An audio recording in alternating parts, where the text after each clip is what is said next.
Good afternoon. Good afternoon. Dr. Pimpim, thank you so much for that presentation. It spoke to me. And this talk has been very nice to me. May God continue blessing you. Today, I'll not talk about entrepreneurship. Because during the week, I shared so much on entrepreneurship. I shared with you how from being a villager to being an entrepreneur that I am now, with the workforce that I have now, and the turnover that I have now, and the boards that I'm serving in now, and the awards that I've received locally and internationally. So it is possible, regardless of your background. But today, I want to share with you that we have something that God has given us that we are not fully utilizing. We have an asset which is so great, with which we can achieve so much more, but we are not utilizing it. As a result, our countries remain poor, our continent remains poor. As such, from this conference, I would wish you to go back with this to your respective countries. Those that are from Ghana, Nigeria, Malawi, Congo, South Africa, Zimbabwe, Zambia, I would wish you to go back with this. The asset that God has given us is the brain.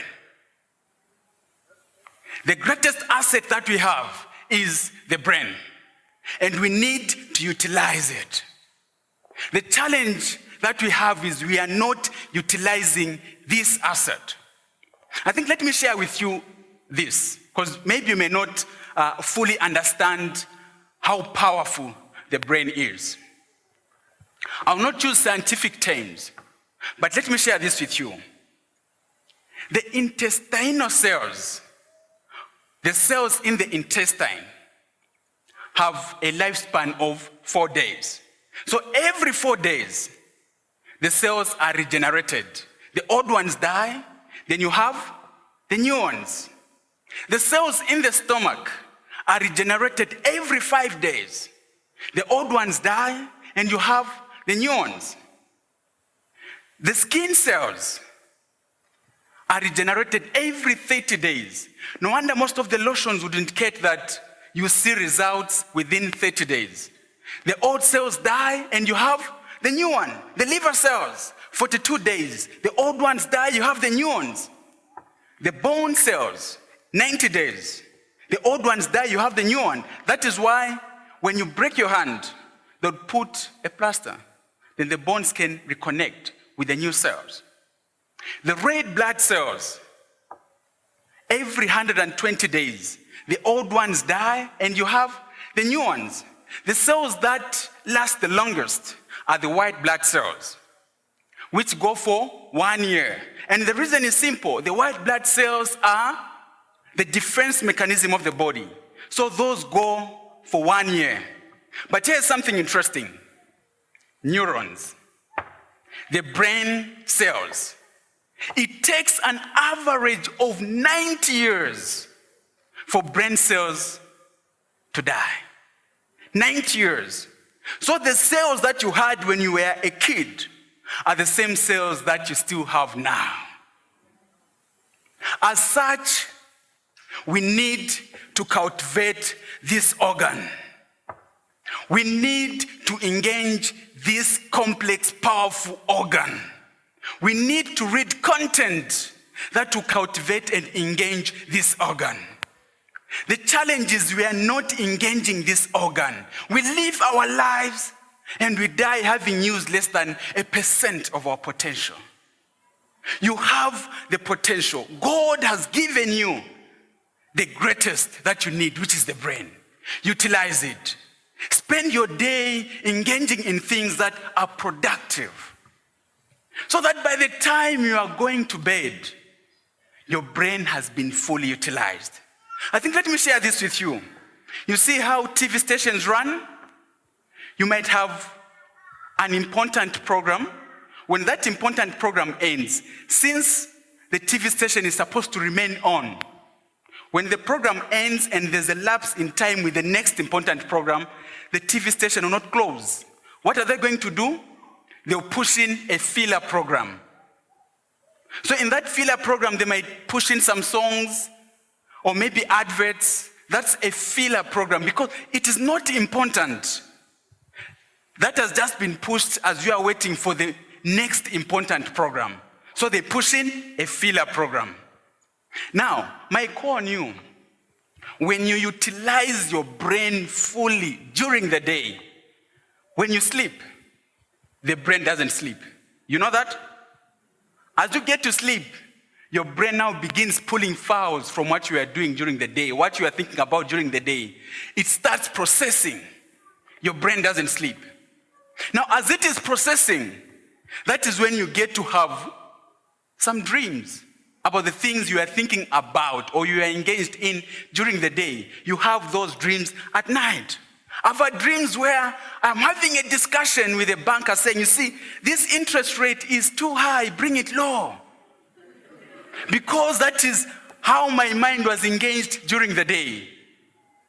You have a dream in line with competition. You are dreaming about that because the mind was kept busy.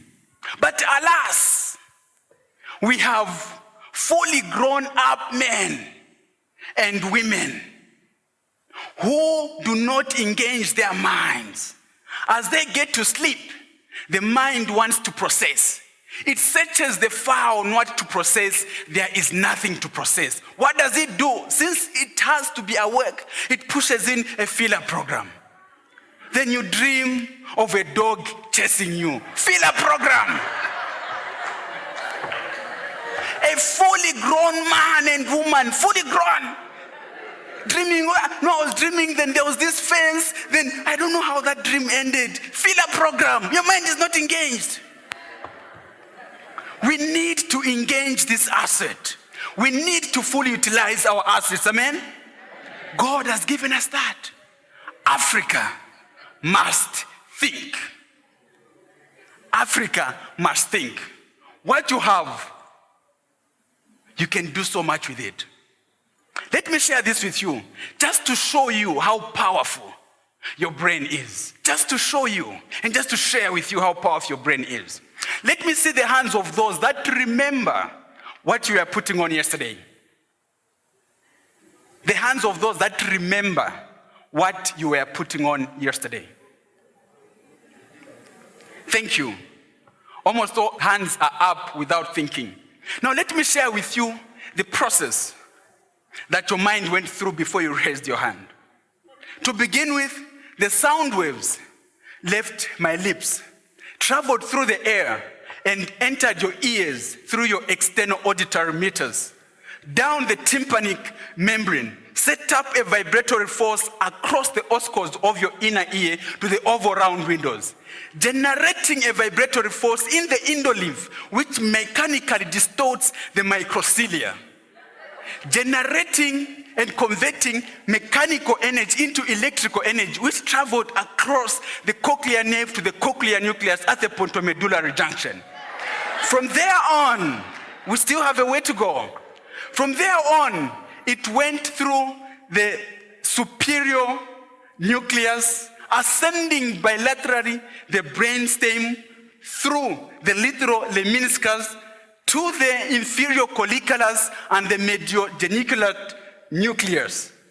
From then on, it crossed through thalamic radiations to the posterior temporal lobes to begin the auditory process. From then on, it went to the frontal lobes, coming down the tract of Vata to retrieve the memory from the mediohippocampal structures and the mammillary bodies. Then back to the frontal lobes to begin the motor response at bed cell level. Then it came down the cortical tract through the internal capsule, coming to the cerebral peduncle. Then it descended through the cervical medullary junction down to the gray matter. From then on, it synapsed, coming out through the neuromuscular junction, stimulating the nerve and the muscle. so you could raise your hand. Now, you did that with so much ease, without thinking. Now imagine the process that this asset goes through when you're solving algebra. Of course, this is a simplified version. You have that. The challenge that we have is we are not utilizing what we have. That is the challenge. As Africans, we are not thinking. We expect the West to think on our behalf. We expect the Asians to think on our behalf. We need to start thinking. As you go back to your countries, I would wish you to be the change. We need to see a new Africa. And it begins with you. It begins with me. So let us see this change. Let us see this change. Let us change the way we think. May God bless us.